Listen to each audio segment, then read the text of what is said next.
କର୍ମଭେଦରେ କୁଶ ବ୍ୟବହାର ନିୟମ। କୀଦୃଶା ଯଜ୍ଞେୟା ଦ୍ରବା କୀଦୃଶା ପାକଯଜ୍ଞେୟା କୀଦୃଶା ପିତୃଦୈବତ୍ୟାଃ କୀଦୃଶା ବୈଶ୍ୱଦୈବିକା। ଅର୍ଥାତ୍ ଯଜ୍ଞ କର୍ମ, ପାକ ଯଜ୍ଞ କର୍ମ, ପିତୃକର୍ମ ଏବଂ ଦେବକର୍ମରେ କି କି ପ୍ରକାରର କୁଶ ବ୍ୟବହାର କରାଯାଏ ତାହା ଆମେ ପଢ଼ିବା। ହରିତା ଯଜ୍ଞେୟା ଦ୍ରବା ପିତକାଃ ପାକଯଜ୍ଞେୟାଃ ସମୂଳାଃ ପିତୃଦୈବତ୍ୟାଃ କଳ୍ମାଂସାଃ ବୈଶ୍ୱଦୈବିକାଃ।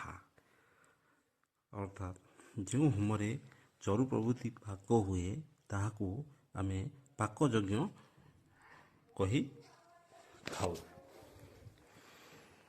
ଯଜ୍ଞ କର୍ମରେ ଶାଗୁଆ ରଙ୍ଗ କୁଶ ଓ ପାକ ଯଜ୍ଞ କର୍ମରେ ଅଳ୍ପ ହଳଦିଆ କୁଶ, ପିତୃକର୍ମରେ ମୂଳ ସହିତ କୁଶ ଓ ବିଶ୍ୱଦେବାଦେବୀ ଦେବ କର୍ମରେ ମିଶ୍ରିତ ବର୍ଣ୍ଣ ଅର୍ଥାତ୍ ଶାଗୁଆ ଏବଂ ହଳଦିଆ ମିଶି କୁଶ ପ୍ରସ୍ତୁତି ହୋଇଥାଏ।